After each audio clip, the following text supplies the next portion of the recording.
Hi, I'm Greg. I live at the Hotel Cecil. One of the most well-publicized murders that happened here on the premises was the murder of Pigeon Goldie Osgood in 1964. She was well known as the pigeon lady who would feed the pigeons in Pershing Square. I've come down to Pigeon Square to see if I can find where Pigeon Goldie would feed the pigeons, but it looks very different than it did back in 1964.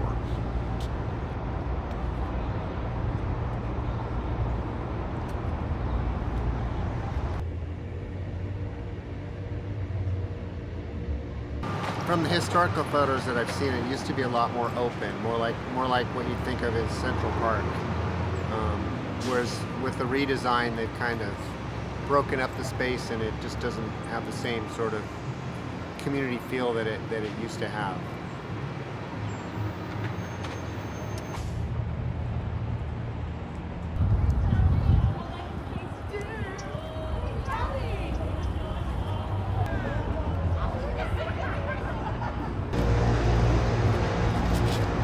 This would be more like what it was like when she was here.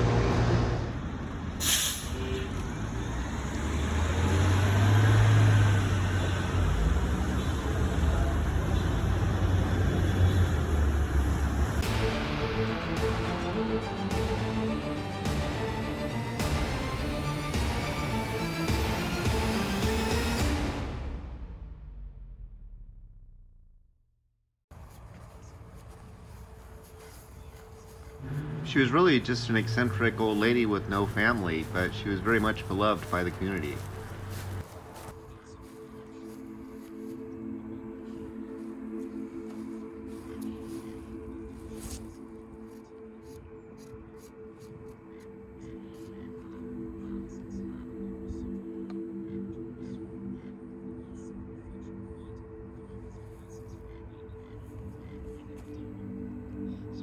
Well, Pigeon Goldie was really not a terribly remarkable person in terms of like her personal success. She apparently worked as a telephone operator for many, many years, and then she eventually retired at the Cecil, and there she became known as the woman that feeds all the pigeons in Pershing Square, or Pigeon Goldie.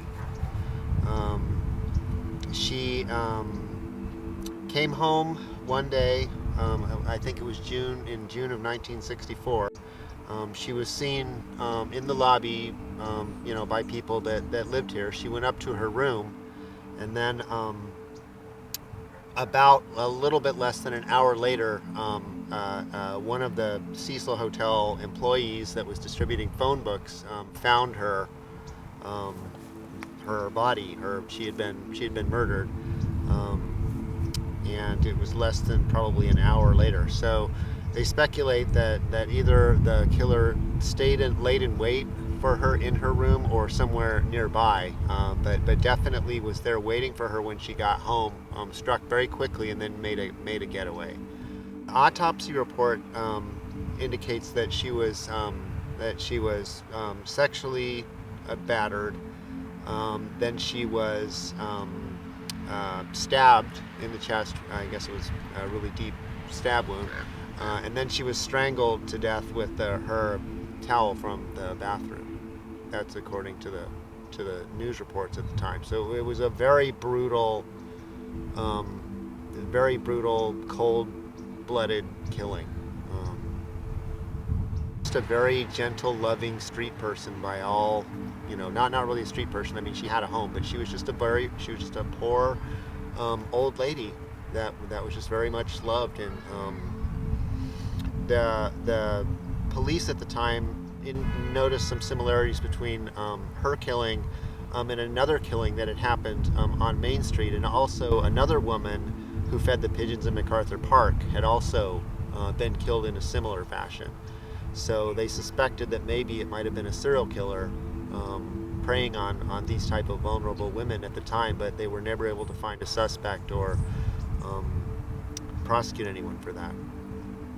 There was the news reports indicated that someone was picked up wearing bloody clothes in Pershing Square, who claimed that he was in the neighborhood of the Cecil at the time it happened. But according to the news reports at the time, it was determined that he could not have been the killer. So that was a dead end, and no new suspects have ever been developed. Jacques Ellinger was his name, and he was cleared. And as far as I know, he disappears from history because I haven't been able to find anything else about him. Well, it's kind of unusual because the contemporary news reports at the time report her as being 65 years in age, but you can tell by her gravestone that she was actually 79 years when she passed. So she may have been fibbing to her neighbors about her age. She was just sort of a character, just a pillar of the little community there. So after she passed, some of her friends, I suppose from Pershing Square and at the Cecil Hotel, had a memorial service in Pershing Square and planted some flowers in her name. But it was touching. It really showed how much she meant to the community. Just the fact that her death got so much press shows you how much, because people like that are killed all the time, but they don't necessarily rate a full-blown article, especially when you live in Skid Row. There's no indication that she had anyone at all, which is the story of so many people that end up at the Cecil. She only had, it was her and the pigeons at the end. There's no indication that she had any family that cared about her at all.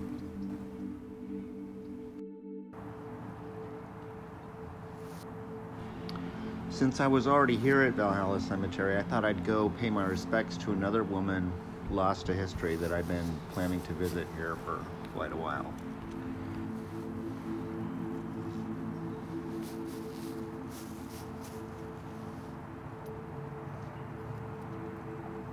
We're here at the grave of Jill Banner, who is known legally as Mary Catherine Malumbi.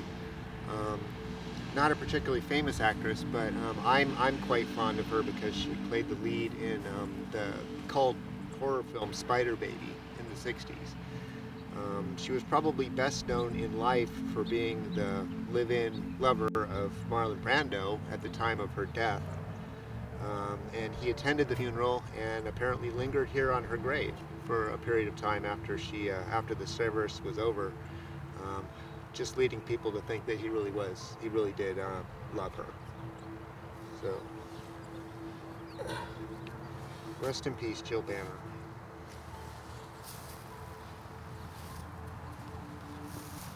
Yeah. So when I started my channel and people started, I started getting requests for samples of the water there. People would ask me if I drink the water and can I have the water. So I decided to start bottling the water for sale on my Etsy store. If you need to know exactly how this is used, or I'm not a metaphysical practitioner, so I can't really answer any questions about that. But I can guarantee you that under the guidance of the people that I'm saying, this was bottled at the height of a full moon from the plumbing system at the Hotel Cecil, and it's very reasonably priced at your Etsy store. So at the Etsy store, cecilwater.etsy.com. Get yours. Don't drink it. Don't forget to like and subscribe, because you're not going to get this shit anywhere else. Kind doesn't hay. Stay in school, kids.